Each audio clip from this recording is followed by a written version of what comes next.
ഇന്ന് നമുക്ക് നേന്ത്രക്കായ് പൊടിമാസ് ഉണ്ടാക്കിയാലോ. ഇതൊരു വെറൈറ്റി ഉപ്പേരി തന്നെയാണ് കേട്ടോ. ചോറിൻ്റെ വെറൈറ്റീസിൻ്റെ കൂടെയാണ് ഇത് ഏറ്റവും ചേരുന്നത്. എന്നാലും ഇത് ചപ്പാത്തിക്കും ദോശയ്ക്കും ഒക്കെ കൂടെ കഴിക്കാൻ പറ്റും. ഇതുപോലെ നമ്മുടെ ചാനലിൻ്റെ ആദ്യഘട്ടങ്ങളിൽ ചക്കക്കുരു കൊണ്ട് പൊടിമാസ് ഉണ്ടാക്കിയിരുന്നു. അതെനിക്ക് ഒരുപാട് അപ്രീസിയേഷൻ കിട്ടിയിട്ടുള്ള ഒരു വീഡിയോ ആണ്. ഇന്ന് നമ്മൾ ഉണ്ടാക്കാൻ പോകുന്നത് നേന്ത്രക്കായ് പച്ച ഏത്തക്ക കൊണ്ട് പൊടിമാസാണ്. അതിനുവേണ്ടി നമ്മൾ എടുക്കേണ്ടത് ഒരു 300 ഗ്രാം ഏത്തക്കയാണ്. നേന്ത്രക്കായ് വലിയ ചങ്ക്സ് ആയിട്ട് കട്ട് ചെയ്ത് മഞ്ഞൾ വെള്ളത്തിൽ മുക്കി വെക്കണം. അതിൻ്റെ കറയൊന്ന് പോകാൻ വേണ്ടിയിട്ടാണ്. ഒരു 10 മിനിറ്റ് മുക്കി വെച്ച ശേഷം നന്നായി വെള്ളത്തിൽ ഒലച്ച് വാഷ് ചെയ്തെടുക്കാം. വാഷ് ചെയ്തെടുത്ത നേന്ത്രക്കായ് ചങ്ക്സ് എല്ലാം കൂടെ ഞാൻ ഒരു കുക്കറിലേക്ക് മാറ്റിയിട്ടുണ്ട്. അതിൻ്റെ കൂടെ തന്നെ പാകത്തിന് ഉപ്പും കൂടെ ചേർത്ത് കൊടുക്കാം. നേന്ത്രക്കായുടെ കഷ്ണങ്ങൾ നല്ലോണം മുങ്ങി നിൽക്കുന്ന വിധത്തിൽ വെള്ളം കൂടെ ചേർത്ത് കൊടുക്കാം. കഷ്ണങ്ങളെല്ലാം വെള്ളത്തിൽ മുക്കി വെച്ചു കൊടുക്കാം നന്നായിട്ട്. ഇല്ലെങ്കിൽ ചില കഷ്ണങ്ങൾ മാത്രം പ്രോപ്പറായിട്ട് വേവാതെ ഇരിക്കും. ഇതുപോലെ മുക്കി വെച്ചു കൊടുക്കാം. ഇനി ഇത് അടച്ചു വെച്ച് മീഡിയം ഫ്ലെയിമിൽ വേവിച്ചെടുക്കാം. ഒരു 3 വിസിൽ പോയാൽ മതി. അപ്പോഴേക്കും നമുക്ക് ഇതിലേക്ക് വേണ്ട മസാല പ്രിപ്പയർ ചെയ്യാം.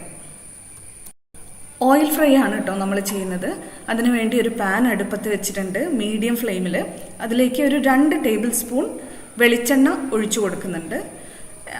ഏത് വെജിറ്റബിൾ ഓയിൽ വേണമെങ്കിലും ഉപയോഗിക്കാം കേട്ടോ. എണ്ണ ചൂടാകുമ്പോൾ ഇതിലേക്ക് നമ്മൾ ആദ്യം ചേർത്ത് കൊടുക്കുന്നത് കടലപ്പരിപ്പാണ്. ഒരു 2 ടേബിൾ സ്പൂൺ ചേർത്ത് കൊടുത്തിട്ടുണ്ട്. അടുത്തത് ഉഴുന്നുപരിപ്പ് 1.5 ടേബിൾ സ്പൂൺ. അടുത്തത് ചിരവിയ തേങ്ങ 1/2 കപ്പ്. അടുത്തത് മീഡിയം സൈസിലുള്ള 5-6 വെളുത്തുള്ളി അല്ലികൾ എടുത്തിട്ടുണ്ട്, ഉള്ളിലുള്ള തോല് കളയാതെ. ചെറിയ ജീരകം എടുത്തിട്ടുണ്ട്, ഒരു 1/4 മുതൽ 1 ടീസ്പൂൺ വരെ ആവാം. വറ്റൽമുളക് ഒരു 5-6 എണ്ണം. കറിവേപ്പില ഒരു 2 തണ്ട്. ഇത് വലിയ ഇലകളുള്ള തണ്ടാണ് ഞാൻ എടുത്തിട്ടുള്ളത്. ചെറിയ ഇലകളുള്ള തണ്ടാണെങ്കിൽ അതിനനുസരിച്ച് എടുക്കാം കേട്ടോ. ഇനി ഇത് നമുക്ക് ഫ്രൈ ചെയ്തെടുക്കാം. ഇതിൽ കടലപ്പരിപ്പ് നമ്മൾ പല്ലുകൊണ്ട് കടിക്കുമ്പോൾ പൊടിഞ്ഞു വരുന്ന ഒരു സമയമുണ്ടല്ലോ, ആ ഒരു സമയം വരെ നമുക്കിത് ഫ്രൈ ചെയ്തെടുക്കണം. അപ്പോഴേക്കും ഇതിലുള്ള ബാക്കി ഇൻഗ്രീഡിയൻസും പാകമായിക്കോളും. ഇപ്പം ഏകദേശം റെഡി ആയിട്ടുണ്ട്. ഞാൻ കടലപ്പരിപ്പ് കടിച്ചു നോക്കിയപ്പോൾ നന്നായിട്ട് പൊടിഞ്ഞു വരുന്നുണ്ട്. ഇനി ഇത് നമുക്കൊരു വേറെ പാത്രത്തിലേക്ക്, തണിഞ്ഞ പാത്രത്തിലേക്ക് മാറ്റി വയ്ക്കാം. ഒരു ഇളം ചൂടാവുമ്പോൾ പൊടിച്ചെടുക്കാം. അതിനു മുന്നേ നമ്മൾ ഫ്ലെയിം സ്വിച്ച് ഓഫ് ചെയ്ത ഉടനെ തന്നെ അതിലേക്ക് ഒരു 1/4 ടീസ്പൂൺ മഞ്ഞൾപ്പൊടി ചേർത്ത് കൊടുക്കാം. ചേർത്ത് കൊടുത്തിട്ട് ഒന്ന് വഴറ്റി കൊടുക്കാം. ഈ മസാലയ്ക്ക് ഒരു നിറം കിട്ടാൻ വേണ്ടിയിട്ടാണ് ഇങ്ങനെ ചെയ്യുന്നത്. ഈ ഇരിക്കുന്ന ചൂട് മതിയാവും മഞ്ഞൾപ്പൊടിയുടെ പച്ചമണമൊന്ന് മാറിക്കിട്ടാൻ. ചേർത്ത് കൊടുത്തിട്ട് ഇളക്കി കൊടുക്കാം. ഈ ഒരു മിശ്രിതം ഇളം ചൂടായി കഴിയുമ്പോൾ നമുക്ക് പൊടിച്ചെടുക്കാം. ഇതേപോലെ തരിതരിപ്പായി പൊടിച്ചെടുക്കണം. അപ്പോഴേക്കും നമ്മുടെ കുക്കറിൽ വേവാൻ വെച്ച പച്ചക്കായ പെർഫെക്റ്റ്ലി കുക്ക്ഡ് ആയിട്ടുണ്ട്. 3 വിസിലേ ഞാൻ കളഞ്ഞുള്ളൂ. ഇനി ഈ വേവിച്ച പച്ചക്കായൊക്കെ വെള്ളത്തിൽ നിന്ന് ഊറ്റിയെടുത്ത് ഒന്ന് തണിയാനായിട്ട് വെക്കണം. പച്ചക്കായുടെ തോല് നമുക്ക് ആവശ്യമില്ല, അതൊന്ന് മാറ്റിയെടുക്കാം. തോലും മാറ്റിയിട്ടുണ്ട്. ഇനി ഇതൊരു സൈഡിലേക്ക് നീക്കി വെച്ചിട്ട് നമ്മുടെ ഗ്രേറ്റർ ഉണ്ടല്ലോ, ഗ്രേറ്ററിൻ്റെ വലിയ സുഷിരങ്ങൾ വരുന്ന ആ ഭാഗത്ത് വെച്ചിട്ട് ഇതൊന്ന് നമുക്ക് നന്നായിട്ട് ഗ്രേറ്റ് ചെയ്തെടുക്കണം. എല്ലാം ഗ്രേറ്റ് ചെയ്തെടുത്തു കേട്ടോ. എല്ലാം പൊടിയായി തന്നെ കിടക്കുന്നുണ്ട്. ഇതൊന്ന് തണിയുമ്പോഴത്തേക്ക് ഒരു ചെറുതായിട്ടൊന്ന് ഹാർഡാവും. അപ്പം വിട്ട് കിട്ടും, നമുക്ക് ഒട്ടിക്കിടക്കില്ല. ഇനി ഈസിയാണ്, എല്ലാം കൂടെ നമുക്ക് അസംബിൾ ചെയ്തെടുക്കാം. അതിനുവേണ്ടി ഒരു പാൻ മീഡിയം ഫ്ലെയിമിൽ വെച്ചിട്ടുണ്ട്. ഒരു 2 ടേബിൾ സ്പൂൺ വെളിച്ചെണ്ണ അല്ലെങ്കിൽ ഏത് വെജിറ്റബിൾ ഓയിൽ വേണമെങ്കിലും ഒഴിച്ചു കൊടുക്കാം. എണ്ണ ചൂടാകുമ്പോൾ അതിലേക്ക് കടുക്, ഉഴുന്നുപരിപ്പ് രണ്ടും ഓരോരോ ടീസ്പൂൺ വീതം ചേർത്ത് കൊടുക്കാം. കടുക് പൊട്ടി തുടങ്ങുമ്പോൾ അതിലേക്ക് 2-3 വറ്റൽമുളകും ഒരു 2 തണ്ട് കറിവേപ്പിലയും ചേർത്തിട്ട് വഴറ്റി കൊടുക്കാം. ഒരു 5-6 സെക്കൻഡ് നേരം മാത്രം വഴറ്റിയ ശേഷം അതിലേക്ക് വല്യുള്ളി പൊടിയായി അരിഞ്ഞത് ഒരു 1/4 കപ്പ് ചേർത്ത് കൊടുക്കാം.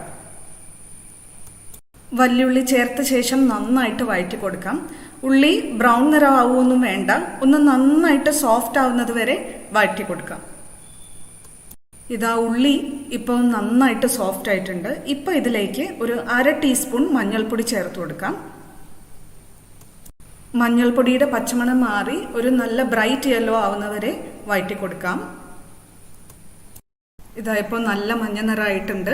ഇനി ഇതിലേക്ക് നമ്മൾ ഗ്രേറ്റ് ചെയ്ത് വെച്ച പച്ചക്കായ, നേന്ത്രക്കായ ചേർത്ത് കൊടുക്കാം. അതിൻ്റെ കൂടെ തന്നെ നമ്മൾ പ്രിപ്പയർ ചെയ്ത് വെച്ച പൊടിച്ചു വെച്ച മസാലയും കൂടെ ചേർത്ത് കൊടുക്കാം. നമ്മൾ നേരത്തെ ചേർത്ത് കൊടുത്ത ഉപ്പ് ഇതിന് പാകമാണ് കേട്ടോ. അപ്പം പക്ഷേ നിങ്ങളെ അളവിന് ചേർക്കുകയാണെങ്കിൽ, എക്സ്ട്രാ ഉപ്പ് ചേർക്കണം എന്നുണ്ടെങ്കിൽ ഈ ടൈമിൽ ചേർത്ത് കൊടുക്കാം. ഇനി നന്നായിട്ട് എല്ലാം കൂടി ഒന്ന് ബ്ലെൻഡ് ആവുന്നത് വരെ നന്നായിട്ടൊന്ന് മിക്സ് ചെയ്ത് കൊടുക്കാം. ഇതാ ഇപ്പോൾ എല്ലാം നല്ലോണം മിക്സ് ആയിട്ടുണ്ട്. ഇനി ചെറിയ തീയിലിരിക്കട്ടെ, ഒരു 30 സെക്കൻഡ് നേരം അടച്ചു വെച്ച് ചെറിയ തീയിലിരിക്കട്ടെ. എല്ലാ മണവും രുചിയും ഒക്കെ ഒന്ന് ബ്ലെൻഡ് ആവാൻ വേണ്ടിയിട്ടാണ് കേട്ടോ. ഇതാ 30 സെക്കൻഡ് കഴിഞ്ഞ് അടപ്പ് തുറന്നപ്പോൾ നമ്മുടെ നേന്ത്രക്കായ് പൊടിമാസ് റെഡി ആയിട്ടുണ്ട്. ഇനി ഇത് നമുക്ക് ചോറിൻ്റെ കൂടെയോ ചപ്പാത്തിയുടെ കൂടെയോ സെർവ് ചെയ്യാം. ചോറിൻ്റെ കൂടെയാണ് ബെസ്റ്റ് കേട്ടോ. അപ്പോൾ എല്ലാവരും ഇത് വീട്ടിൽ ട്രൈ ചെയ്ത് നോക്കിയിട്ട് ഫീഡ്ബാക്ക് തരൂ കേട്ടോ. കമൻറ്റിൽ ഇട്ടാൽ മതി. Thank you for watching. Dhanya from veg Kerala.